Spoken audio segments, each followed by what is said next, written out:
10 defense. They'll be better early than November, December, and January. And the quarterback play is limited because they can't run the football, and the O-line is always in crisis. That's what they are.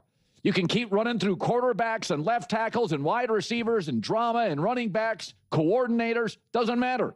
The guy in charge, Mike Tomlin, is tone deaf to offense. NFL head coaches have gotten younger, smarter, and more offensive.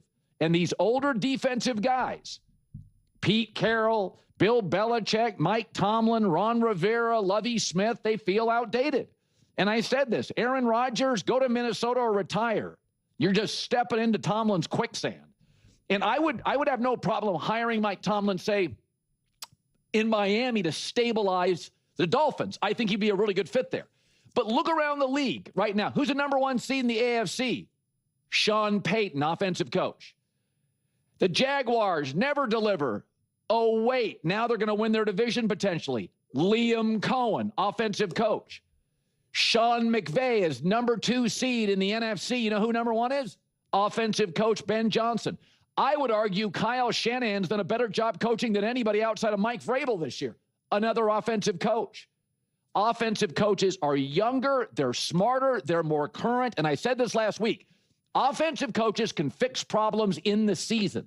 Defensive guys feel like they need an off season. And I'm sorry, but on defense, they're old. The Steelers are expensive. Darius Slay, Jalen Ramsey, they're past their prime. They're paying a fortune for it. They got gray beards on offense and on defense. They took a defensive tackle instead of Jackson Dart. What are you doing?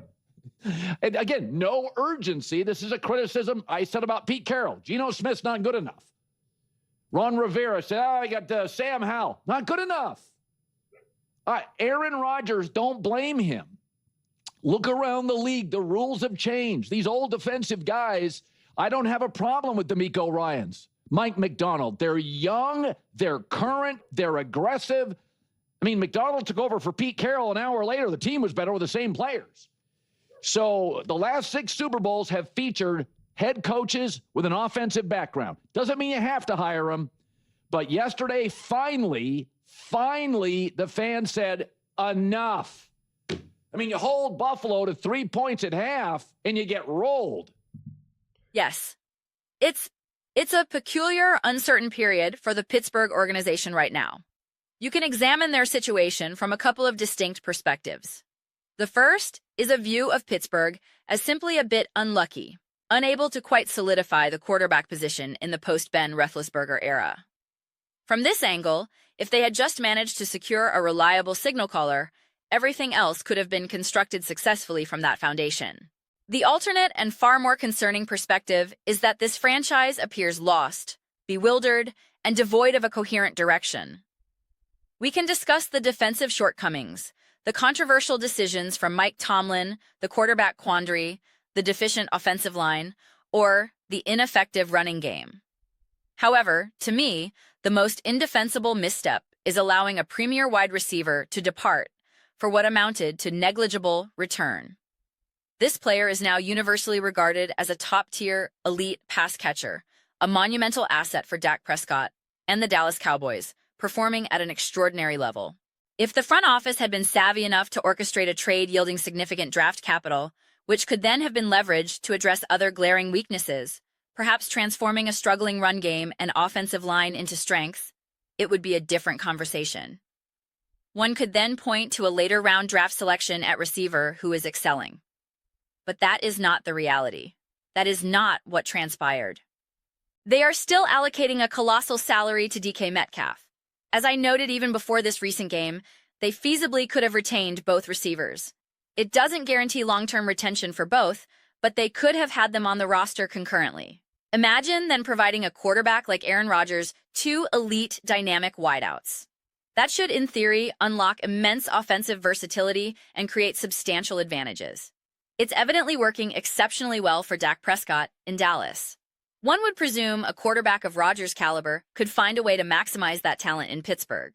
When you scrutinize a decision of that magnitude and acknowledge that every coach and executive makes poor calls, this one stands out as particularly glaring. This is especially true given the persistent narrative that receivers inevitably decline after leaving Mike Tomlin's system, that he possesses a unique instinct for knowing when to move on from players. This situation represents a massive miscalculation. The failure to make that financial and strategic equation work is, in my view, a monumental problem. Furthermore, if the organization's identity is now predicated on being a defensively oriented team, then my expectations for that unit skyrocket. I expect that defense to resemble the formidable units we see in Houston or Denver. That should be the benchmark. The anticipation is that this defense will consistently control games and significantly ease the burden on the offense. Throughout the duration of the season, they have not consistently met that standard, failing to perform at the level of, say, the Cleveland Browns defensive unit. This then compounds into a massive issue. So now, the critique expands. They are not effectively managing the roster or the personalities within it. They are parting with players they should have retained or been able to manage appropriately. Their defense is not performing at an elite level to compensate. This has persisted for multiple seasons. Concurrently, they have failed to identify a long-term solution at the game's most critical position.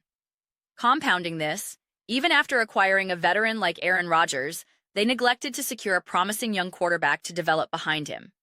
It's reasonable to bring in a veteran, but the logical next step is to have a prospect waiting in the wings, learning, growing, and preparing for the future, a role Rodgers at this career stage reportedly embraced. They didn't even execute that fundamental, forward-thinking strategy. The present state is one of neglect. They are failing in the perpetual organizational balancing act between short-term competitiveness and long-term vision. It's a delicate equilibrium. Currently, they are failing at both. This leads to the existential question. What exactly is the plan? What is the short-term objective? What is the long-term blueprint? I cannot discern the answer, and I suspect no one within or observing the organization can either. That ambiguity, that absence of a clear path forward, is the core problem. But these are simply my reflections. I would be absolutely delighted to hear your own. What are all of your thoughts concerning the Pittsburgh Steelers and the burgeoning discussions about a potential coaching change? I was genuinely surprised by the emergence of that sentiment. It is, frankly, a startling notion to consider. Let me know your perspectives in the comments section below. I read every single comment. So, whether you find yourself in agreement or in vehement opposition, let's engage in some dialogue. Let's have some spirited debates, but ultimately, let's ensure we are enjoying the process. And please, do consider subscribing. We are in the process of cultivating a phenomenal community here and would absolutely adore having you as a part of it. My goal is to build something to which we all feel a genuine connection, something we are genuinely thrilled to be involved with. I believe we are making significant progress toward that objective. Also, please do not forget to give this video a thumbs up, as it genuinely assists with its visibility within the platform's algorithm. Thank you so much for your time.